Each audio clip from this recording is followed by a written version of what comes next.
Olá pessoal, tudo bem? Como é que estão se comportando aí na quarentena? Espero que estejam todos bem. Pois bem, vamos começar então a nossa segunda videoaula. E o tema dessa nossa videoaula é a teoria das nulidades.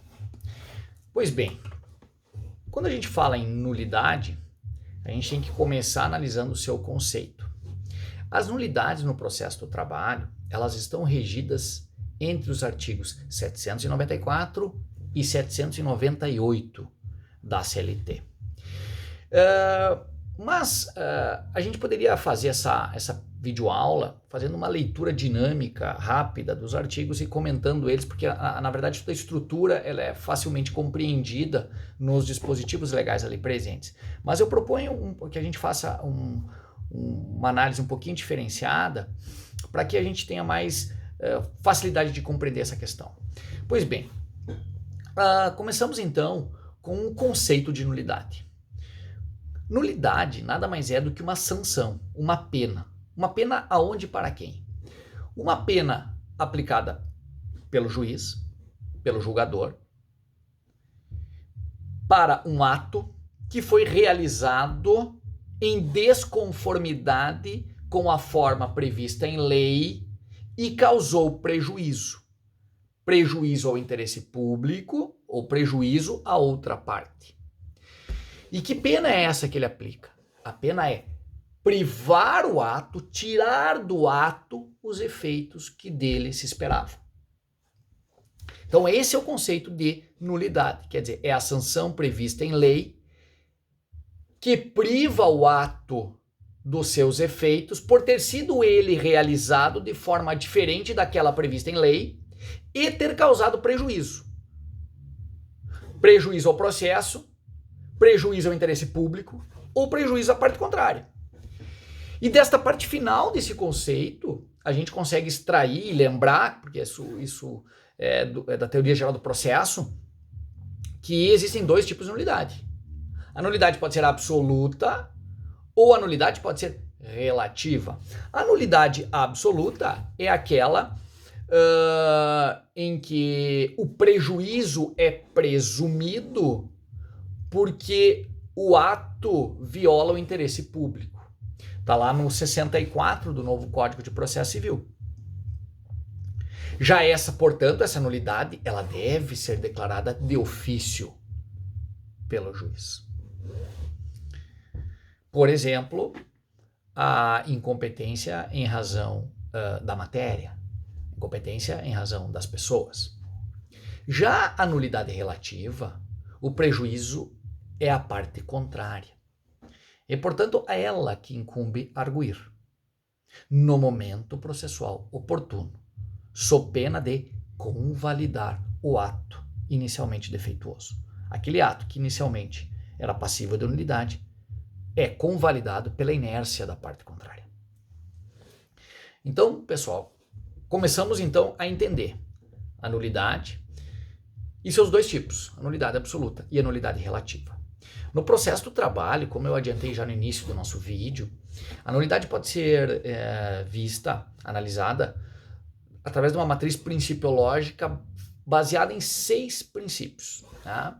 Esses 6 princípios, eles estão facilmente identificados entre os artigos 794 e 798 da CLT e ao final dessa videoaula a gente faz uma rápida leitura identificando esses princípios. Mas vamos a eles.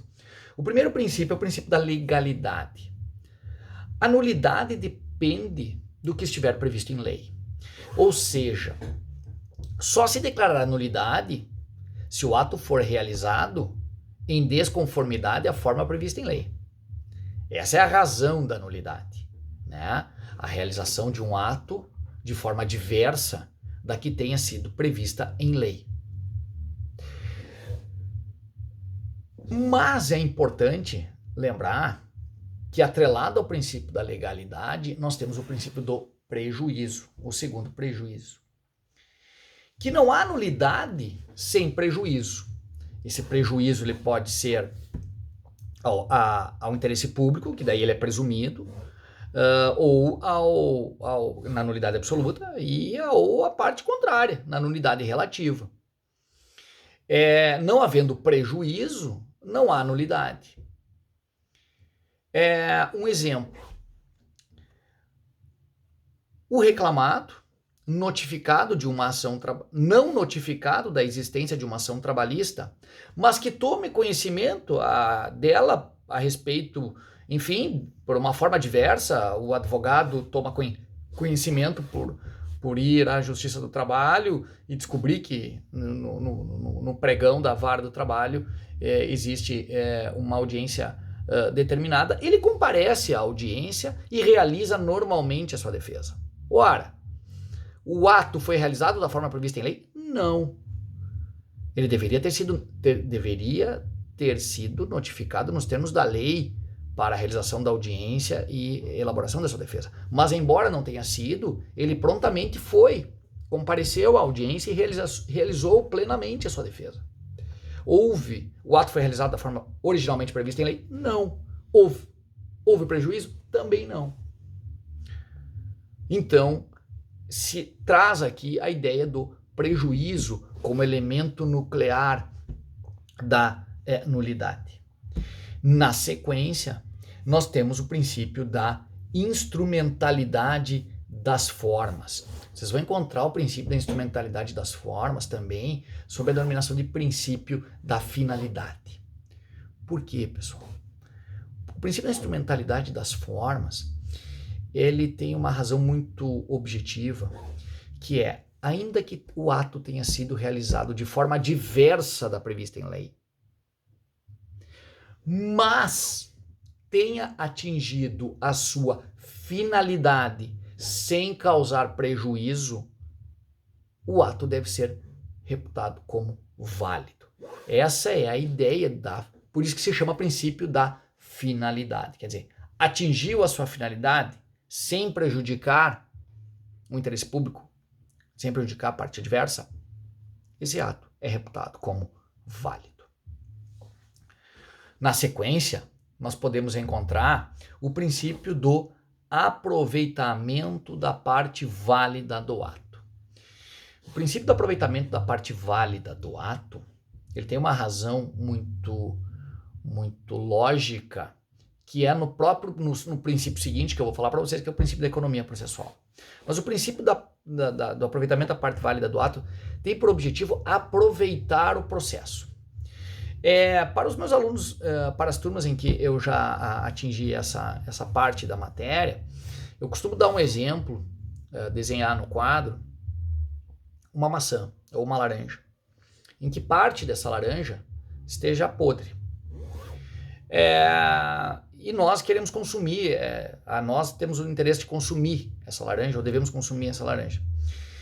Bom, existem basicamente duas formas para fazer isso. A primeira delas é descartando ela e não consumir, afinal de contas ela está podre.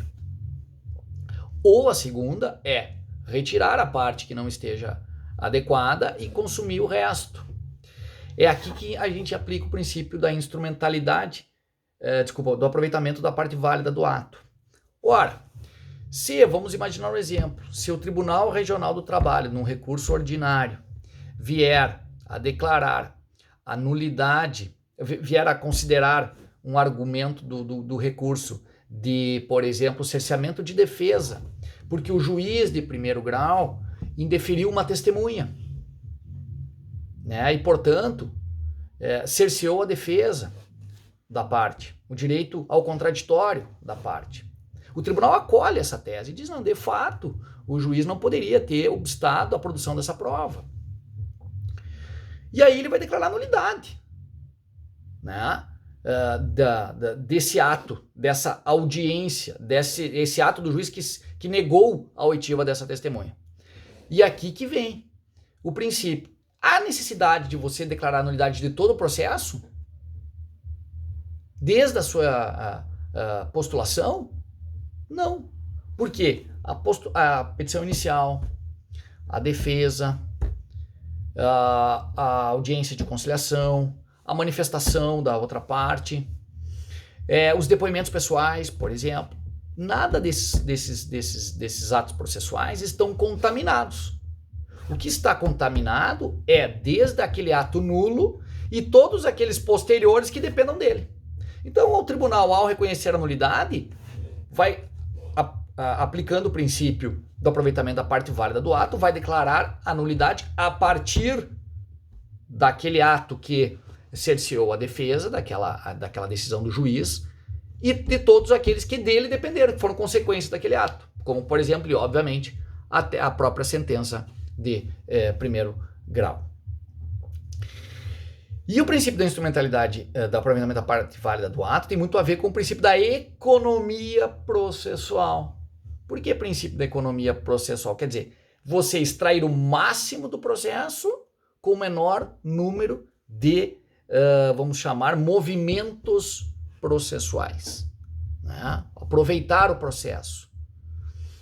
Há de se lembrar que uma ação trabalhista, ela, via de regra, ela tem no seu bojo direitos fundamentais. Salário, 13º, FGTS, férias, quer dizer, os direitos mais importantes de todos, entre todos os direitos. Né? Então, é importante você preservar o processo, né? Garantir a ele celeridade e economia processual. E, por fim, pessoal, nós temos o princípio da convalidação. Como eu falei a vocês, e aqui especificamente no caso das nulidades relativas, não havendo a reação da parte prejudicada, não arguido a nulidade no tempo oportuno, reputar-se-á como válido o ato, ou seja, convalidar-se-á aquele ato, permanecendo o mesmo como válido.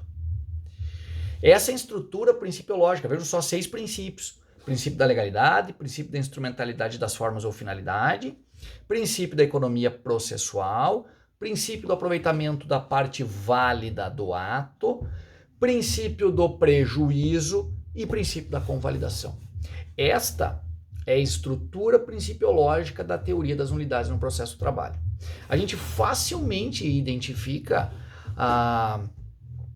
esses princípios, essa construção, essa matriz principiológica, na leitura dos artigos 794 a 798. Convido vocês aí em casa para juntos a gente dar uma olhadinha nos artigos para que vocês facilmente identifiquem eles. Observem, né, a seção 5 das nulidades.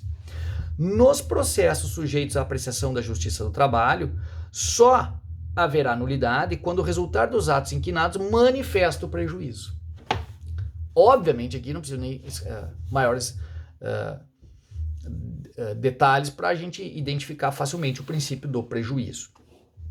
Artigo 795. As nulidades não serão declaradas senão mediante provocação das partes, as quais deverão arguí-las a primeira vez em que tiverem de falar em audiência ou nos autos. Aqui a gente já consegue vislumbrar facilmente o princípio da convalidação, né? Mas lembre-se, o 795 caput para as nulidades relativas. Já no parágrafo 1º nós temos o destaque para as nulidades relativas, absolutas. Deverá, entretanto, ser declarada ex officio a nulidade fundada em competência de foro. Nesse caso, serão considerados nulos os atos decisórios. Artigo 796. A nulidade não será pronunciada quando for possível suprir-se a falta ou repetir-se o ato. Economia processual aqui muito identificado. Ou quando arguida por quem lhe tiver dado causa. Óbvio, aqui ninguém pode se beneficiar de sua própria torpeza, né? Já no artigo 797, o juiz que pronunciar a nulidade declarará os atos a que ela se estende. Bom, facilmente identificamos aqui o princípio do aproveitamento da parte válida do ato e propriamente também podemos identificar aqui o princípio da legalidade, né? E a nulidade do ato não prejudicará senão os posteriores que dele dependam ou sejam consequência. Bom, princípio do aproveitamento da parte válida do ato. Há de se lembrar também que o princípio da convalidação está no caput. Quando ele fala em está no 795. As nulidades não serão declaradas senão mediante provocação das partes, certo? Então, pessoal, vejam como é fácil a teoria das nulidades. Mais fácil ainda é entender a partir de seus 6 princípios formadores. Não há necessidade de a gente decorar os artigos se a gente entender toda a sua matriz principiológica, né? A partir dos princípios se entende facilmente como se dá ou se dão as nulidades no processo do trabalho. Tá bem, pessoal? Então segue aqui o nosso segundo tópico, que se chama então teoria das nulidades no processo do trabalho. Então, cumprindo a minha missão ali de fazer pequenas aulas, né, gravadas, tópicos da nossa disciplina, na sequência da nossa disciplina, e me colocando à disposição de vocês para todas as dúvidas que vocês tenham a respeito destes tópicos, dessas videoaulas que a gente está tendo. Fiquem bem, fiquem em casa, e a gente vai se vendo, se falando pelo e-mail e por as outras plataformas digitais disponíveis, tá bem? Um abração para vocês. Até mais. Tchau, tchau.